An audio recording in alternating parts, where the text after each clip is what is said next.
So hello everyone, welcome back to Zero YouTube channel. This is Shivani Keswani और finally आपका ECGCPO का notification out होने वाला है कुछ ही दिनों में। आपका शॉर्ट नोटिस मिल ही चुका होगा कि ECGCPO आपका होने वाला है और इस बार वैकेंसीज भी काफ़ी अच्छी आने वाली हैं। तो इसकी तैयारी कैसे करनी है, क्योंकि मैंने इस एग्ज़ाम को दिया हुआ है, इसके इंटरव्यू को भी दिया हुआ है, तो मुझे इस एग्ज़ाम का जितना अच्छा एक्सपीरियंस है उस एक्सपीरियंस को आप भी यूटिलाइज कर सकते हैं और आप इस एग्ज़ाम को अपने फर्स्ट अटेम्प्ट में, इसी अटेम्प्ट में क्लियर कर सकते हैं। और ये जो आपको सैलरी के मामले में, आपकी लाइफ स्टैंडर्ड के मामले में, पोस्टिंग के मामले में काफ़ी बेहतर एग्ज़ाम है बाकी एग्ज़ाम से, बैंक पीओ एग्ज़ाम से स्पेशली। तो आप अगर इस एग्ज़ाम को क्लियर करना चाहते हैं तो मेरी स्ट्रैटेजी नोट डाउन कर लीजिएगा। अगर टाइम कम है तो 1.5x की स्पीड पे देखिएगा, लेकिन वीडियो ज़रूर से पूरा देखिएगा। और एक चीज़ स्टार्ट करने से पहले मैं आपको बता दूं कि एक बहुत अच्छी न्यूज़ है हमारे मेंटोरशिप बैच से। SBI क्लर्क प्रीलिम्स बहुत सारे बच्चों का क्लियर हुआ, तो I am planning to launch mentorship batch for ECGCPO also, क्योंकि इतने सारे सिलेक्शंस अगर हमें मिल रहे हैं तो ECGCPO में भी हम बहुत सारे सिलेक्शंस इंश्योर करेंगे। तो आपको अगर लेना है तो इस नंबर पे कांटेक्ट कीजिए व्हाट्सएप पे और आपको सारी डिटेल्स पता चल जाएंगी। और ये टिल एग्ज़ाम तक आपका रहेगा पूरा का पूरा।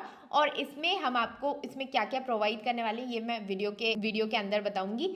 फिलहाल शुरू करते हैं, let's get started without any further delay. मैंने सबसे पहले तो मैं अपना अटेम्प्ट बता देती हूँ आपको।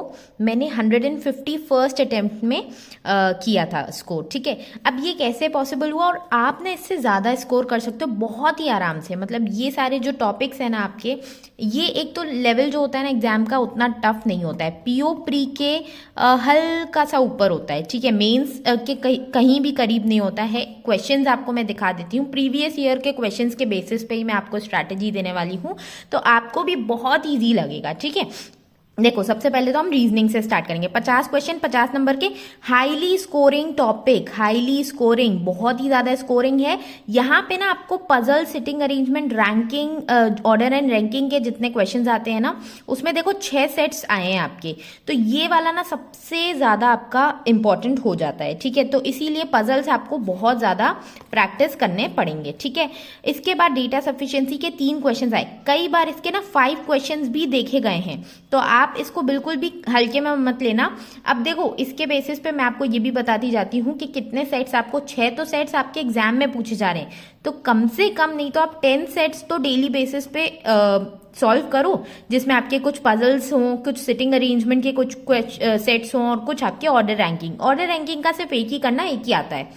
इसके अलावा डेटा सफिशिएंसी के डेली के 5 क्वेश्चन सॉल्व करो। 5 क्वेश्चन जिसमें आपके 3 स्टेटमेंट्स होंगे और उनमें से आपको देखना है कि कौन सा सफिशिएंट है, कौन सा नहीं है। इसके अलावा आपका ब्लड रिलेशन एंड डायरेक्शन से 8 मार्क्स का क्वेश्चन आया है, मतलब 5 इससे आया है, 3 इससे आया है। तो दोनों के आपको 2-2 सेट डेली बेसिस पे करने हैं, दोनों के, ठीक है। इतना अगर आपने कर लिया ना, तो आप मान के चलो आप आराम से वहां पे जाके इसको सॉल्व कर लोगे। बहुत ही मॉडरेट लेवल का आता है, इजी टू मॉडरेट लेवल का आता है ब्लड रिलेशन, टफ नहीं आता है, ठीक है। इनइक्वालिटी और सिलॉग से आपके 2 नंबर के क्वेश्चंस आए, लेकिन बड़ी बात नहीं होगी कि ये 3 से 5 नंबर का इस बार आ जाए, ठीक है। तो इसके भी डेली के 10-10 क्वेश्चंस आप सॉल्व करो।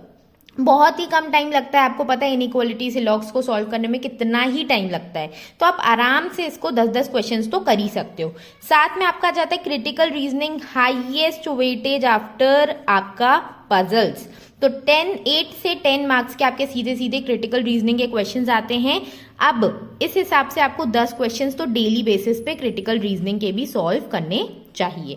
इनपुट आउटपुट का एक सेट आया था 5 नंबर का क्वेश्चन, तो इनपुट आउटपुट के 2 सेट्स आप डेली बेसिस पे लगाओ, ठीक है। समझ में आ गया ना कि रीजनिंग में आपको क्या क्या पढ़ना है। आई होप चीजें क्लियर हो रही होंगी।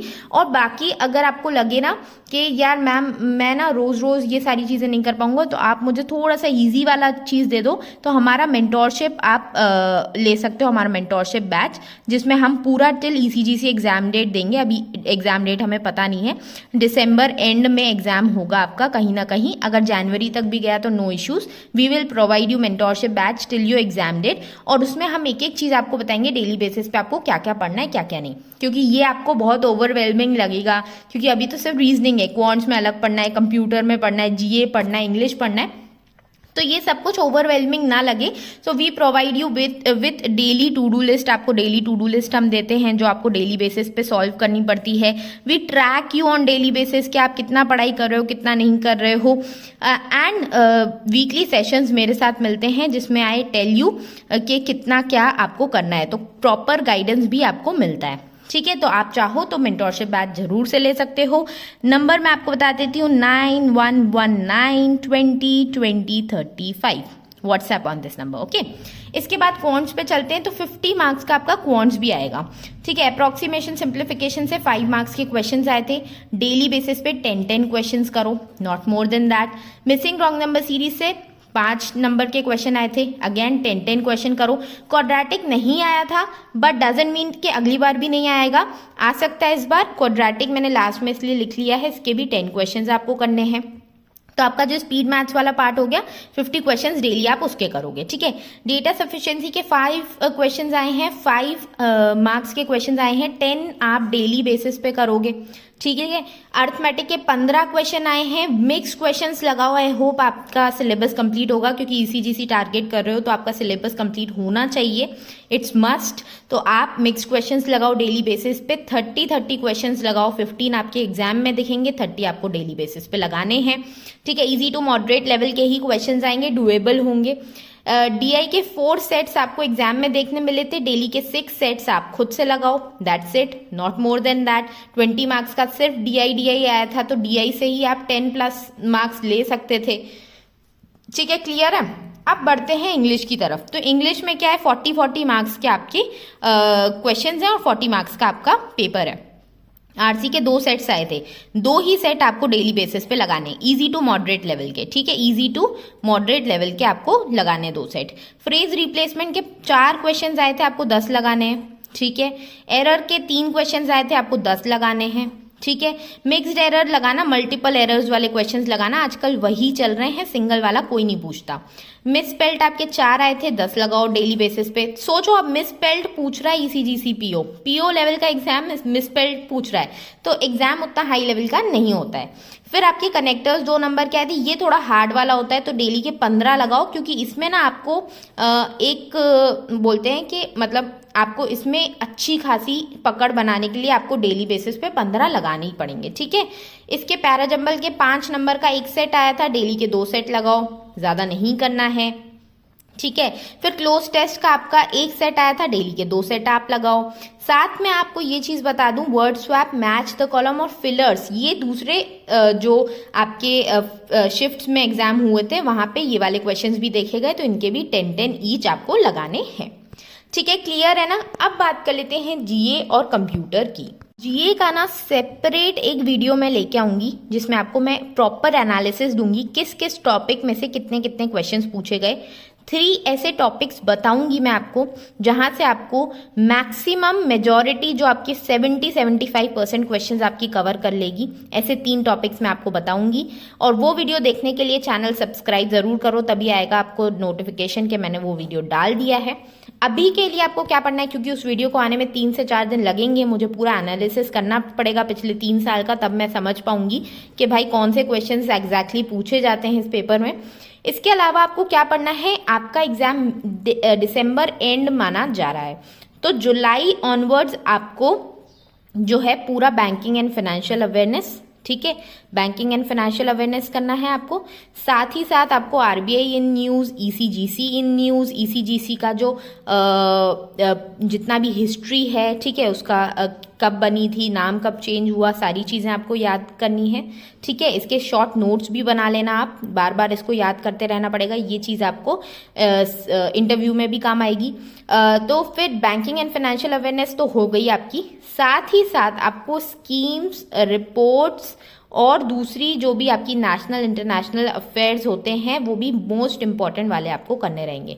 अभी मैं डिटेल से बताऊंगी सेपरेट वीडियो में कि कौन कौन सी चीज़ें कितना वेटेज रखती हैं, तो उसमें आपको थोड़ा और क्लैरिटी मिलेगी, लेकिन तब तक के लिए आप इतना तो पढ़ो। और बैकवर्ड्स पढ़ना, ठीक है। अभी जैसे अपना अक्टूबर निकला है तो अक्टूबर से स्टार्ट करोगे, then you will go to September, then you will go to August.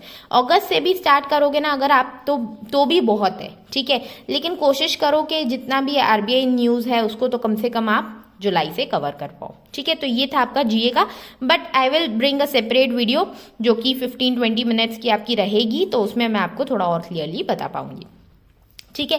Computer के लिए don't have to do anything much, 30 minutes दो डेली बेसिस पे।